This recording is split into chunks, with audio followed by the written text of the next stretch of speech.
Entonces, vamos a partir y vamos a presentar primero nuestro primer speaker de la noche, de la tarde, es Paola Girón.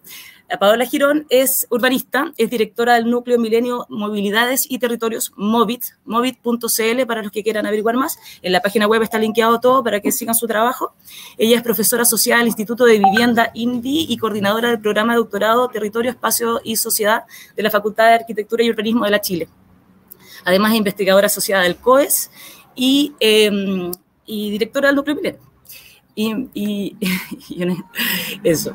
Entonces, ella nos va a presentar su charla, Historia de la vida cotidiana para pensar las ciudades. ¿Estás ahí? Sí. Hola. Bienvenida. Hola, gracias Magdalena. Muchísimas gracias por la invitación. Voy a compartir pantalla y me cuenta cómo se ve.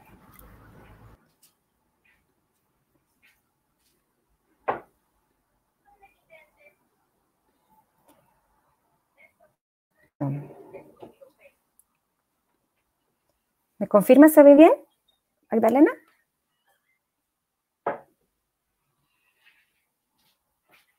¿Se escucha? Sí, sí, sí. ¿Sabes que mejor no me saquen de pantalla hasta que podamos traer el feedback? Porque realmente como que se quitan, se van todos y no tenemos ni un feedback, es mejor mantener. Pero sí, ya, se ve bien. Ya, entonces voy a empezar. Muchas gracias por la presentación, por la invitación. Es un gusto estar aquí. Yo creo que es un momento muy importante. Este fin de semana se conmemora un año del inicio de esta aventura que estamos viviendo en Chile.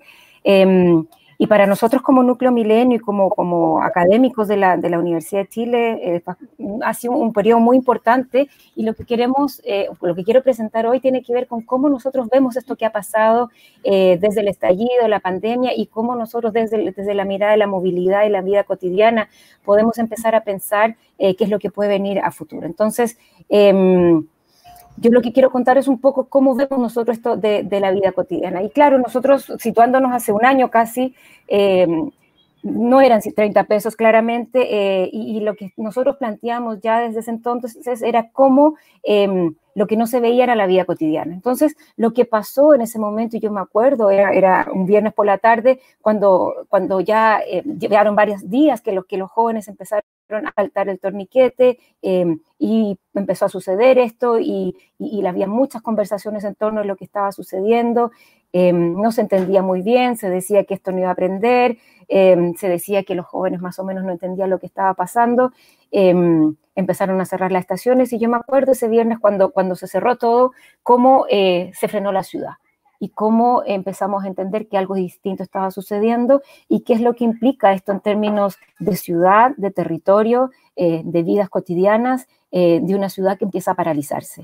Y eso fue el inicio de una conversación que hemos estado teniendo. La gente empezó a caminar a sus casas y claro, se veía que el alza de los 30 pesos era importante. Sin embargo, no eran solamente eso, sino que reflejaba una cantidad de cosas, una sumatoria de acumulaciones de rabias que tenían las personas y que rápidamente se empezó a comprender qué era lo que implicaba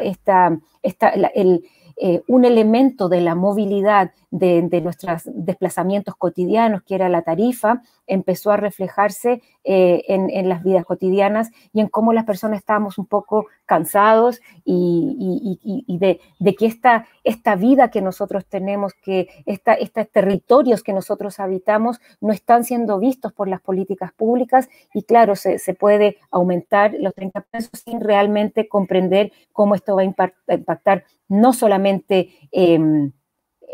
cómo nos subimos a la MIC, sino que cómo vivimos nuestras vidas. Entonces, ¿qué develó esta situación?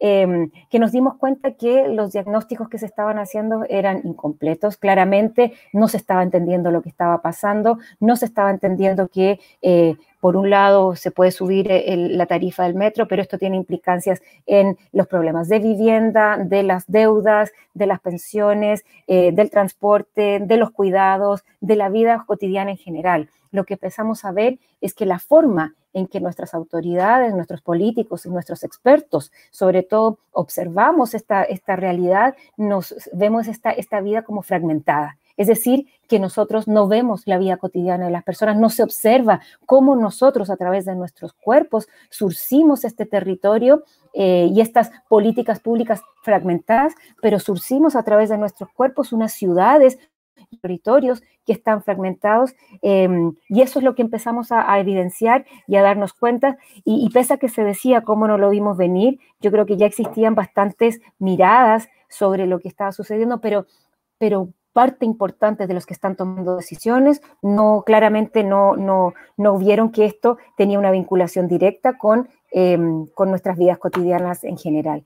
Entonces, los expertos entonces, o autoridades o políticos no ven, o lo que ven más bien, son políticas fragmentadas, de salud por un lado, de vivienda con el subsidio, de educación por otro lado, la seguridad, el transporte, infraestructuras, empleo, pensiones, cada una de estas experto que observa cómo esto se implementa con evaluaciones parciales, fragmentadas, y lo que la ciudadanía ve la vida como un continuo, es decir, vamos uniendo todo esto y sobre todo yo hablo desde la planificación urbana y la planificación de transporte, hay un empeño constante en fragmentar este territorio y estas vidas que vamos surciendo. Entonces, por un lado, se define dónde van a estar los colegios, dónde van a estar los centros de salud, por otro lado, las viviendas, por otro lado, las infraestructuras que no comunican entre sí, y tenemos ministerios que no hablan entre sí, una mirada muy centralista de lo que está sucediendo en Santiago, que se implementa a nivel nacional, y el resto, y la ciudadanía, tratando de vivir y tratando de juntar todo esto. Entonces, ¿cómo nosotros desde la movilidad empezamos a ver esto y a entender que nuestras movilidades y estos 30 pesos que aumentaron nuestra tarifa también tienen que ver con la forma en que nos movemos a través de la ciudad, y esta forma de movernos en la ciudad nos devela esta vida cotidiana? La movilidad, y voy a explicar muy brevemente en qué consiste, es un paradigma, una forma de entender lo que nos está pasando como sociedad a partir de la comprensión de que el tiempo y el espacio se están comprimiendo. Es decir, que a partir de nuevas tecnologías y nuevos sistemas de transporte, las distancias y el tiempo se empieza a achicar. Entonces yo puedo estar en Europa en menos tiempo de lo que hace 40 años podía estar, porque los aviones permiten hacerlo mucho más rápido, y mucho más rápido que hace 100 años. Entonces, esta compresión de tiempo-espacio que nos permite estar en distintas partes al mismo tiempo, viajar más rápido y poder ir a distintas partes, tiene un impacto importante en nuestra experiencia cotidiana. Critica, por un lado, los estudios de las ciencias sociales, que son más bien estáticos en sus análisis, y por otro lado, los estudios de transporte, que solamente analizan el costo que tiene moverse de un punto A un punto B. Y lo que trata de entender es cuáles son las implicancias en la vida de este aumento de la movilidad, donde para que algunos se muevan muy rápido, algunos permanecen inmóviles o fijos, u otros se mueven muy poco. Entonces, este campo de la movilidad es mucho más amplio que los estudios de transporte, porque incluye migración, movilidad cotidiana, movilidad de imágenes, movilidad de políticas, estudios de turismo, y todo lo que moviendo se analiza desde una mirada de cuál es el impacto que tiene la experiencia de las personas. Entonces se plantea este paradigma de la movilidad, y para nosotros en el campo del urbanismo y de los estudios territoriales nos hace entender que los territorios son relacionales, es decir, que lo que yo hago en un lugar tiene impacto en otro, y esto en momento de pandemia se evidenció mucho.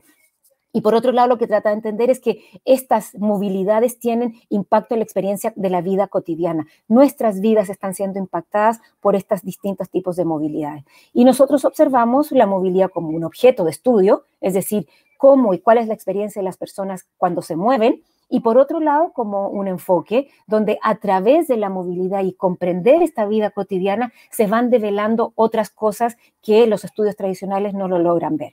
Entonces les voy a contar un poquito historias. Esta presentación es sobre historias de la vida cotidiana. Y este es el caso de una persona, un profesor de colegio que vive en Peñalol en Alto. Él es profesional y entre él y su esposa ganan por lo menos 3 millones de pesos. Este estudio fue hecho hace unos años, pero lo que nosotros observamos, este es un grupo ABC1, clase media alta, que están recién primera generación de personas que van a la universidad, y lo que él hizo fue que él vive aquí en Peñalolén y su esposa trabaja en un hospital, ella es nutricionista. Entonces lo que él decidió que como profesor no le iba tan bien, así es que se dedicó a confeccionar uniformes. Entonces lo que él hace es que él por la mañana sale temprano, va a a dejar a sus niños al colegio y luego va a dejar a su esposa a su trabajo. Ella, además del trabajo como en el hospital, tiene pacientes y además tiene una empresa y él colabora con la empresa. Entonces casi todo lo que él hace sucede en el auto, porque lo que él hace es confeccionar uniformes. Entonces se mueve por la ciudad y va a Independencia, va a comprar telas, luego va a un taller informal de bordados donde deja las telas para bordar, luego vuelve a la Florida y va a una vivienda social donde hay unos talleres de corte de empresas que cerraron y los empleados han comprado las máquinas para cortar y luego va a un taller en una vivienda social con 5 mujeres que están en el patio de una vivienda social cosiendo. Y cose estos uniformes. Entonces, él en cada uno de estos tramos va sacando los bordados, el corte de tela, por manga, por polera, por pierna, y luego los lleva al sector de costura, donde estas mujeres confeccionan, y luego va a buscar a los niños al colegio, y allí abre su maleta y vende. Y luego lleva a cabo su vida, lleva a los niños al colegio y en eso se la pasa todo el día. Cuando nosotros vimos esta práctica de esta persona, nos dimos cuenta que al cerrar estas grandes empresas, en la forma de trabajar en Santiago estaba transformándose. Es decir, que él, a través de su cuerpo y su auto, se volvía la cinta convertidora, la industria en sí, la empresa en sí misma era su vida y su auto. Entonces, que él unía las partes que antes estaban en un solo techo a través de su movilidad. Entonces empezamos a ver que parte importante de este trabajo es informal y otra parte no es informal. Entonces empezamos a ver cómo el empleo, a través de la movilidad, de estas prácticas de observar su movimiento, las prácticas de empleo están transformándose, pero la ciudad, él evade, él no usa las autopistas para no pagar tag, pero la ciudad no está respondiendo a este tipo de prácticas. Y por otro lado, los estudios que tienen que ver con empleo no tienen las herramientas para dimensionar este tipo de trabajo. Nosotros ahora estamos estudiando los trabajadores móviles por aplicación. No hay categorías para analizar cómo se trabaja en 3 o 4 trabajos al mismo tiempo y esta informalidad que estamos viviendo hoy en Chile. Este es otro trabajo. También esta mujer vive en Colina, y va a dejar a su hijo al colegio y se toma el bus de Colina. No hay Transantiago de Colina a Santiago, entonces toma un bus que cuesta 1.000 pesos en llegar y ella trabaja como reponedora de un supermercado. Trabaja en 2 supermercados. Entonces ella, mientras entra al supermercado, dentro del supermercado es bastante, esta parte azul que nosotros dibujamos es bastante formal, pero todo lo que sucede detrás, su trabajo, su forma de moverse, ella luego va a otro trabajo, hay gente en la calle, le da miedo, un perro casi la muerde para ir al otro trabajo donde también hace el mismo trabajo de reponedora y luego vuelve a su casa a cuidar a su hijo en el día. Este tipo de trabajo le sirve mucho a ella porque puede acomodar sus horarios para poder cuidar a su hijo mientras está en la tarde, pero los riesgos que tiene para asumir, los asume ella. No los asume el supermercado, sino que el riesgo de desplazarse entre distintos supermercados y lo que sucede por detrás, generalmente los asume ella. Entonces, para nosotros, estas prácticas que estaban sucediendo, que nosotros unimos, esta ciudad que no está funcionando y que nosotros tenemos que llevar a cabo en nuestras vidas, es lo que nos observó.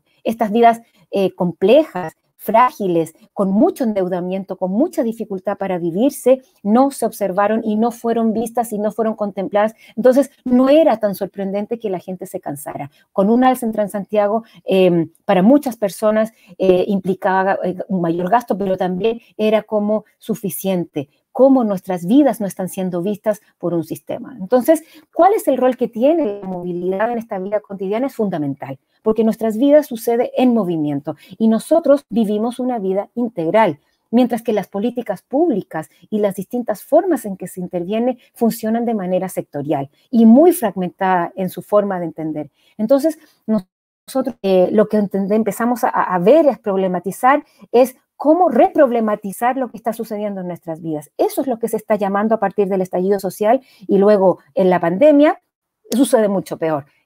Volvemos otra vez a que unos meses más tarde empezamos con esta situación de pandemia. Lo que el gobierno resolvió fueron inicialmente resolver el tema desde una mirada de salud no desde una mirada territorial y por otro lado desde una mirada del empleo. Entonces, esta mirada de salud que no contempló una mirada territorial, lo que hizo fue estas cuarentenas dinámicas donde la gente y el virus se seguía moviendo, pero se permaneció estático algunos lugares de la ciudad, mientras que la gente tenía que seguir moviéndose y con el riesgo de un aumento exponencial en el riesgo de enfermarse. Y esta ausencia de la mirada territorial y de estas políticas públicas que están fragmentadas, por un lado muy de salud, pero por otro lado las de empleo que no tenían nada que ver con la vida territorial que estaba sucediendo, obviamente que generaron mucho malestar. Entonces, porque mientras yo me pude quedar en mi casa trabajando desde mi lo que nosotros observamos y hemos hecho muchas etnografías desde marzo a la fecha es que mucha gente tuvo que seguir moviéndose y arriesgándose y viviendo vidas muy complejas donde, por un lado, estar dentro de las casas con altos niveles de hacinamientos que no se conocían, pero también tener que salir a trabajar con infraestructuras que no están cerca de las viviendas, con formas de moverse que implicaban que tenían, trabajos que implicaban tener que seguir moviéndose. Y el Estado dando respuestas que realmente no tenían mucho que ver, tardías por un lado, las respuestas fueron tardías y muy desvinculadas a cómo se estaba viviendo en los territorios. Este tipo de propuestas también que no tenían mucho que ver con la precariedad que estábamos viviendo, porque es impresentable que en un país como Chile, con este nivel de desarrollo, tengamos más de 400 ollas comunes funcionando en este momento todavía. Cómo el Estado no pudo cuidarnos y cuidar lo que estaba sucediendo y dejar que esto sucediera por políticas públicas fragmentadas que no entendieron lo que estaba sucediendo en nuestros territorios.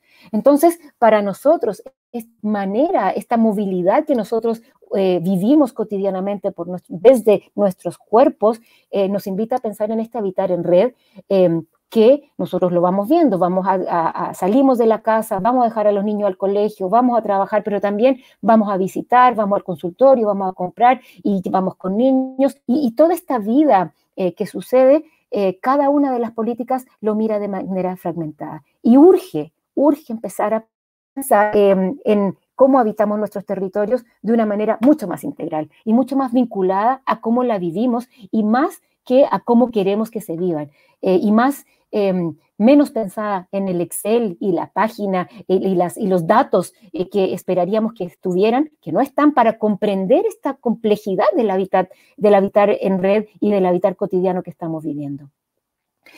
Porque esto es lo que sucede, esta es otra historia que les quiero contar que tiene que ver cómo entonces tiene implicancias en las diferentes formas en que nosotros habitamos nuestros territorios. En este caso nosotros empezamos a ver, por ejemplo, el caso de Camila, que tiene 2 hijas, un marido, su hija menor tiene un problema que requiere ver a un fisioterapeuta, entonces ella sale de su casa, camina, tiene que viajar en brazos con la niña porque como las calles no están pavimentadas, los paraderos, la micro no le permite subir con coche, entonces prefiere llevarla en brazos. Entonces ella sale, la micro no para, tiene que dejar pasar varias micros, generalmente llega tarde al colegio, pasar por el torniquete es un problema, con guagua, con 2 niños y con bolsas. Luego se va a hacer los trámites, va al centro médico, va de compras, vuelve a buscar a su hija al colegio y luego va a su casa en Conchalí. Ella vive muy cerca a la suegra para que la pueda ayudar en el cuidado de sus niños, almuerzan y luego va a dejar a las niñas a la casa de su suegra. Y ella opta por un trabajo que le permita trabajar por la tarde para poder estar con sus niñas en el día y va a su trabajo de 5 a 10 y a las 10 de la noche vuelve a su casa y el marido la está esperando en el paradero, van a buscar a los niños y se van caminando a su casa por la noche. En el intertanto, el marido sale de su casa tempranito va y vuelve a la casa de la suegra, donde la están esperando con comida. Y la suegra le ha cuidado a los niños todo el día. La planificación del transporte generalmente, al observar los promedios, planifica para este hombre que se mueve de manera pendular, no para esta complejidad de la vida cotidiana que tiene ella todos los días, que va lidiando con cómo cuidar a su familia y cómo mantener la reproducción de la vida. La ciudad está pensada para, no solamente en términos de transporte, sino en planificación urbana, está pensada para un hombre promedio modulor que se comporta por la ciudad y no para esta complejidad que estamos viviendo. Entonces, lo que nosotros estamos viendo, entonces, cómo empezar a pensar nuestras ciudades de manera distinta, empezar a entender qué es lo que implica esta movilidad del cuidado, que tiene que ver con que muchas de las actividades que nosotros programamos tienen que ver con tareas de cuidado, compras, ocio, paseo, acompañar, visitas, que al considerarse de manera fragmentada, no cumplen un rol fundamental en cómo se planifica el transporte. Si nosotros juntáramos estas cifras, probablemente los trabajos de cuidado ocuparían un segundo lugar en el propósito del viaje y la planificación del transporte tendría que dar cuenta de esa complejidad. Entonces, ¿qué es lo que nos pasa a nosotros? Es cómo pasamos, entonces, cómo empezamos a pensar en las ciudades hacia el tema del lado y la reproducción de la vida. Y para eso las teorías feministas nos han ayudado mucho porque nos están ayudando a cuestionar la forma en que se produce el conocimiento y cómo se sostiene la vida cotidiana. Es un tema que no está contemplado en las políticas públicas y cómo esta vida es muy distinta si eres mujer migrante, si eres mujer migrante pobre, si eres mujer migrante pobre con hijos, y entonces se van superponiendo las dificultades y las desigualdades en una manera que nosotros llamamos la interseccionalidad. Es una forma de entender las distintas capas de desigualdades que se van superponiendo. Y ahí, ¿cómo pasamos de respuestas individuales, no solamente para remunerar el trabajo doméstico, sino cómo nos hacemos cargo de estas vidas cotidianas de manera más colectiva? ¿Cómo pasamos de ciudades enfocadas a ser más eficientes en sus sistemas de transporte, en sistemas urbanos, hacia ciudades que miran a sus habitantes y procuran que se reproduzca la vida? ¿Cómo cuidamos no solamente a los humanos, sino también las relaciones entre humanos y no humanos, como el medio ambiente, las mascotas, las basuras? ¿Y cómo procuramos la reproducción de la vida? Entonces, ¿cómo hacemos para enfrentar un cuidado que claramente en los últimos 6 meses el gobierno no nos cuidó? Y lo que terminamos haciendo fueron cuidados entre nosotros. La ciudadanía se tuvo que cuidar. ¿Y cómo entonces empezamos a mirar eso? ¿Y qué elementos tenemos que empezar a mirar? Por ejemplo, elementos de las prácticas de cuidado, cuáles no es solamente cuidar a los niños, sino que tiene que ver con todo lo que implica reproducir la vida, la alimentación, el hospital, el colegio, todas esas tareas, la basura. ¿Cuáles son los lugares de cuidado? Desde la vivienda, el parque, los colegios, las plazas, las materialidades del cuidado que están en mucho déficit, sobre todo en las periferias de las ciudades en Chile. ¿Quiénes son sujetos de cuidado? Que no son solamente los niños, sino que también están los adultos mayores, también somos nosotros mismos, nuestras familias, las comunidades que nos cuidan, y cómo incorporamos entonces la movilidad del cuidado a la forma en que podemos empezar a pensar las ciudades. Entonces, ¿qué devela lo que estamos mostrando este año que hemos pasado? Otra vez, insisto, son diagnósticos incompletos, diagnósticos fragmentados, una vida que es fragmentada a partir de políticas públicas que no logran ver un continuum, un completo de lo que nosotros estamos viviendo, mientras que nosotros en nuestras vidas cotidianas la estamos viviendo. Esta vida cotidiana que no se ve. Entonces, lo que nosotros planteamos tiene que ver que no se trata de mostrar más evidencias, tenemos los datos que se están recolectando, muchas de las formas que se está estudiando la vida, no logra dar cuenta de la complejidad que se está viviendo. Entonces, necesitamos empezar a comprender el mundo que habitamos de otra forma, cuestionar sobre todo cómo nuestras miradas desde las ciencias en general, en el campo en el que yo estoy, que es el urbanismo y la planificación del transporte, cómo cuestionamos esta forma que miramos los territorios y cómo entonces la academia, las políticas públicas, los funcionarios públicos también los empezamos a mirar de otra manera, y cómo empezamos a mediar otros conocimientos que están allí y no solamente los expertos y las autoridades que miran desde arriba los problemas, sino que empezamos a mediar distintos tipos de conocimientos que están allí y ver estos territorios como relacionales y las implicancias que tiene el territorio en todas las implementaciones de políticas públicas, de programas del sector privado también en lo que estamos haciendo. Así es que la mediación de los conocimientos, y ahí nosotros como académicos tenemos harto que podemos empezar a mirar desde la mediación de los diversos conocimientos que hay, no solamente de expertos, sino de la ciudadanía y todas las distintas personas que tienen algo que decir sobre lo que nos está sucediendo en la vida cotidiana. Así es que eso, muchísimas gracias. Espero que se haya comprendido lo que quería decir.